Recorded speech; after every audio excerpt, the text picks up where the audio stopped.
Revista Espírita. Primeiro ano 1858.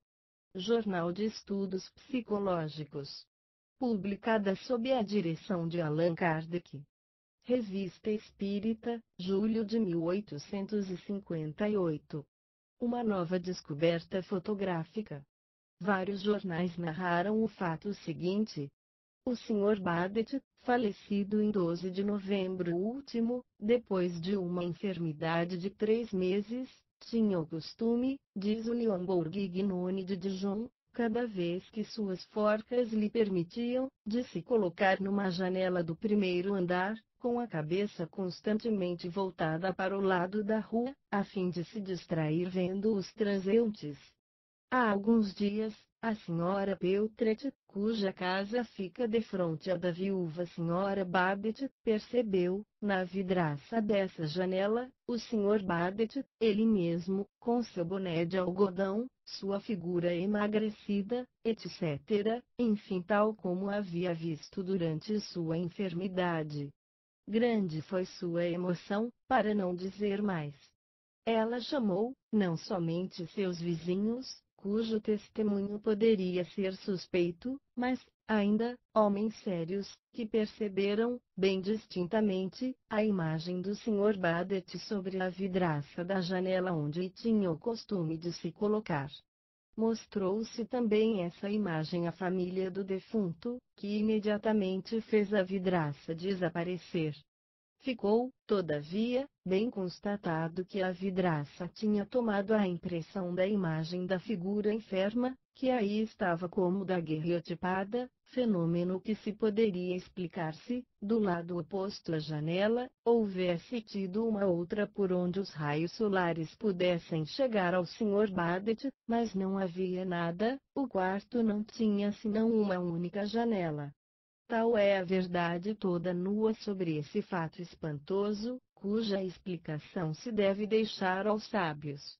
Confessamos que, à leitura desse artigo, nosso primeiro sentimento foi o de lhe dar a qualificação vulgar com a qual se gratificam as notícias apócrifas, e a ele não ligamos nenhuma importância. Poucos dias depois, o Sr. Jobard, de Bruxelas, nos escreveu o que segue. A leitura do fato seguinte, o que acabamos de citar, que se passou em meu país, com um dos meus parentes, encolhi os ombros vendo o jornal que ia relata remeter a explicação aos sábios, e essa brava família retirar a vidraça através da qual Badet via os transeuntes. Evocai-o para ver o que pensa disso. Essa confirmação do fato por um homem do caráter do Sr. Jobard, cujos mérito e honorabilidade todo o mundo conhece, e a circunstância particular de que um dos seus parentes dele fora o herói, não poderiam deixar dúvida sobre a sua veracidade. Em consequência, evocamos o Sr. Badet na sessão da Sociedade Parisiense de Estudos Espíritas, na terça-feira, 15 de junho de 1858, e eis as suas explicações que se seguem. 1. Peço a Deus Todo-Poderoso permitir ao espírito do Sr. Badet, falecido em 12 de novembro último, em Dijon, de se comunicar conosco. Resposta: estou aqui. 2. O fato que vos concerne e que acabamos de lembrar, é verdadeiro? Resposta: sim, é verdadeiro.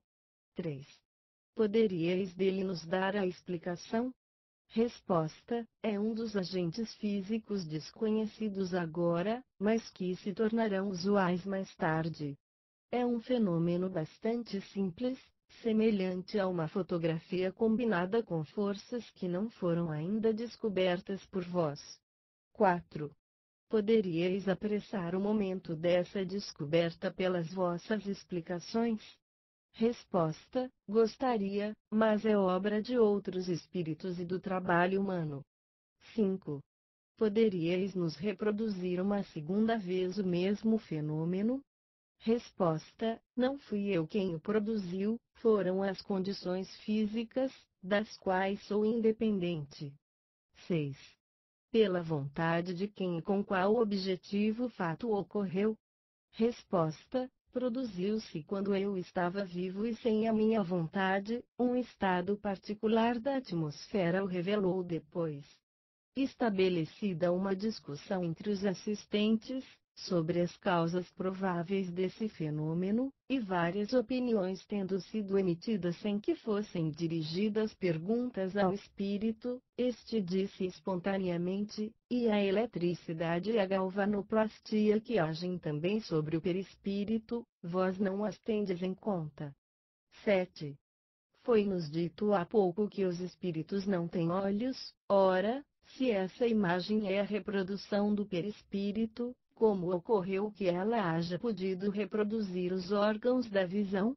Resposta: o perispírito não é o espírito, a aparência, ou o perispírito, tem olhos, mas o espírito não os tem. Eu vos disse bem, falando do perispírito, que estava vivo.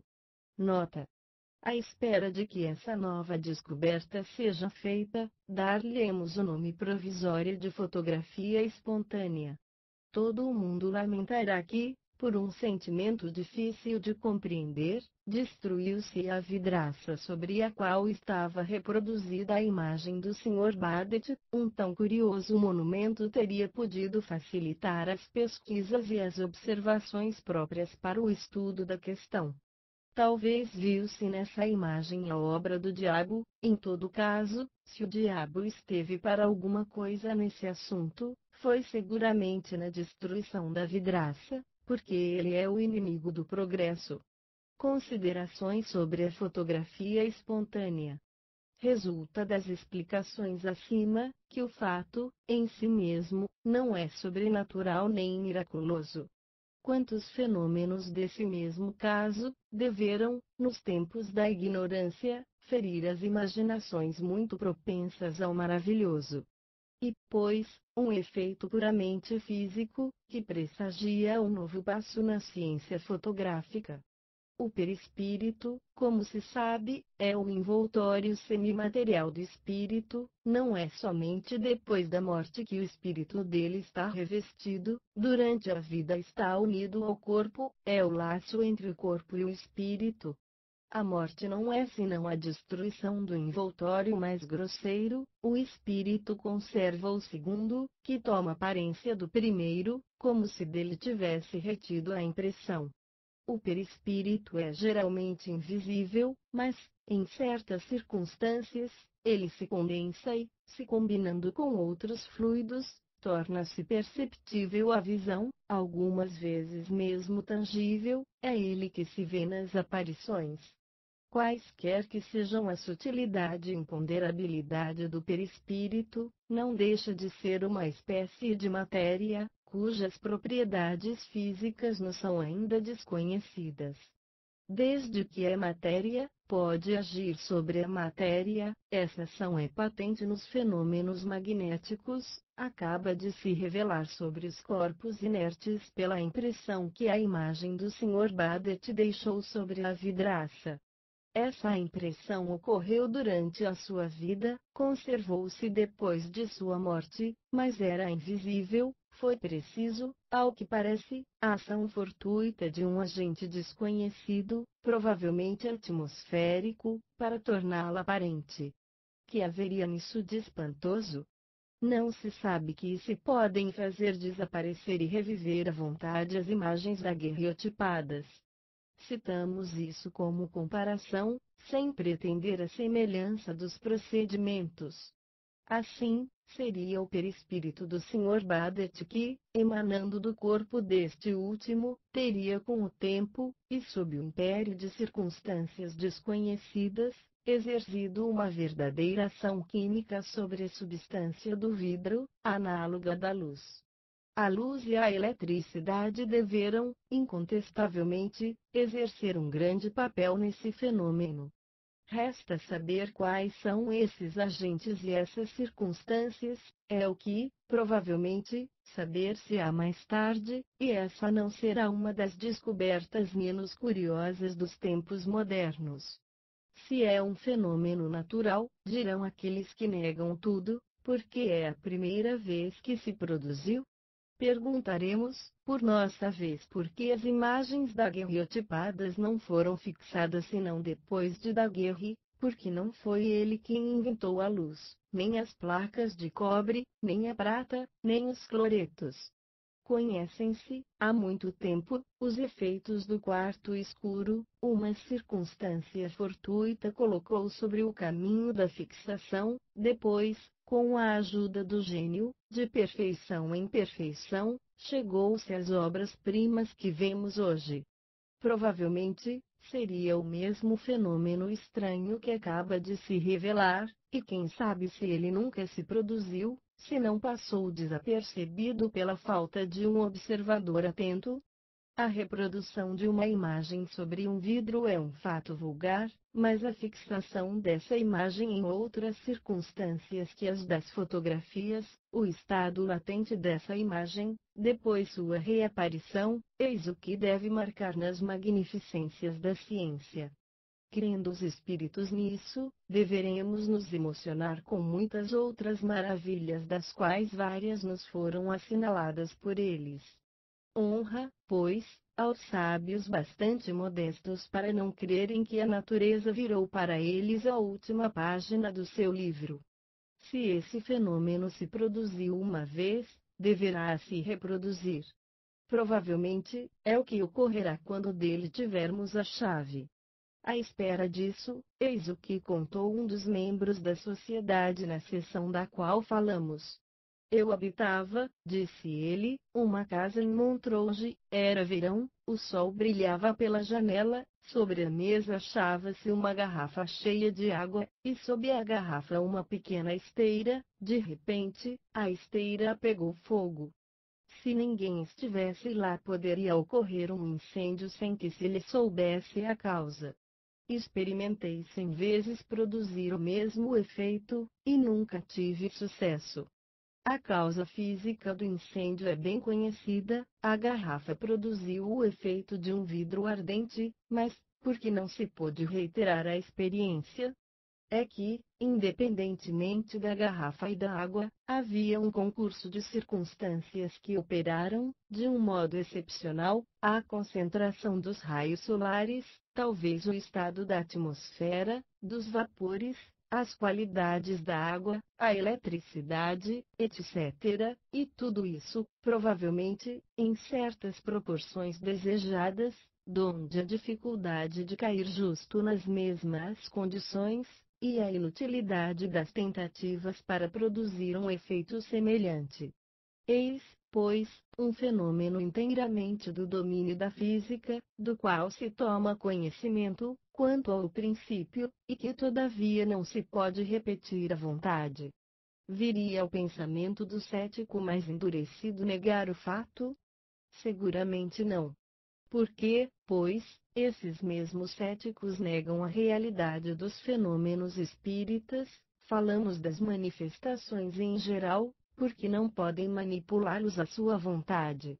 Não admitir que fora do conhecido possa haver agentes novos regidos por leis especiais, negar esses agentes, porque não obedecem às leis que conhecemos, em verdade, é fazer prova de bem pouca lógica e mostrar um espírito bem limitado.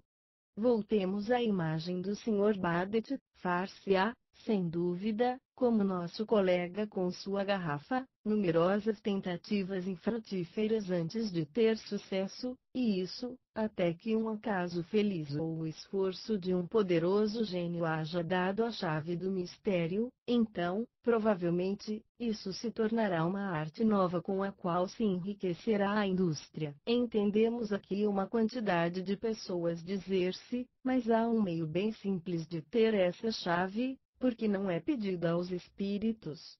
É aqui o caso de revelar um erro no qual cai a maioria daqueles que julgam a ciência espírita sem conhecê-la. Lembramos primeiro esse princípio fundamental de que todos os espíritos estão longe, como se acreditava antigamente, de tudo saberem.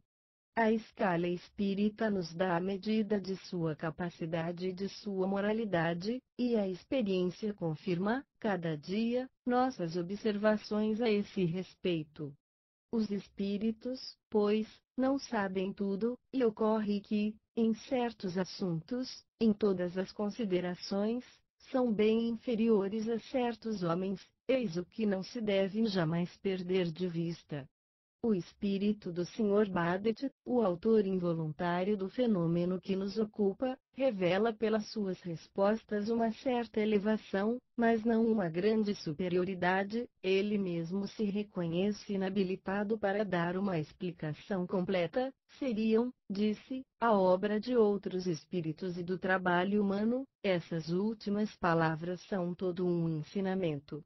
Com efeito, seria muito cômodo não ter senão que interrogar os espíritos para fazer as descobertas mais maravilhosas. Onde estaria, então, o mérito dos inventores, se mão oculta viesse lhes facilitar a tarefa e poupar-lhes o trabalho de pesquisar? Mais de um, sem dúvida, não se faria escrúpulo de tomar uma patente de invenção em seu nome pessoal, sem mencionar o verdadeiro inventor. Acrescentamos que semelhantes perguntas são sempre feitas com o objetivo de interesse e na esperança de uma fortuna fácil, coisas que são mais recomendações junto aos bons espíritos. Estes, aliás, não se prestam jamais a servir de instrumento para um negócio. O homem deve ter sua iniciativa, sem o que se reduz ao estado de máquina, deve se aperfeiçoar pelo trabalho, é uma das condições de sua existência terrestre. É preciso também que cada coisa venha a seu tempo, e pelos meios que apraz a Deus empregar, os espíritos não podem desviar os caminhos da providência. Querer forçar a ordem estabelecida é se pôr à mercê dos espíritos zombadores que bajulam a ambição, a cupidez, a vaidade, para rirem em consequência das decepções das quais são causa. Muito pouco escrupulosos de sua natureza, dizem tudo o que se quer, dão todas as receitas que se lhes pedem, se for preciso as apoiarão em fórmulas científicas, salvo se tenham, no máximo, o valor da dos charlatões. Que aqueles, pois, que creram que os espíritos viriam lhes abrir minas de ouro, se desenganem, sua missão é séria. Trabalhai, esforçai-vos, é o fundamento que menos falta, disse um célebre moralista, do qual daremos, logo, uma notável entrevista de além-túmulo. A essa máxima sábia, a doutrina espírita acrescenta: é a estes que os espíritos sérios vêm em ajuda pelas ideias que sugerem, ou por conselhos diretos, e não aos preguiçosos que querem desfrutar sem nada fazerem, nem aos ambiciosos que querem ter o mérito sem a dificuldade. Ajuda-te e o céu te ajudará.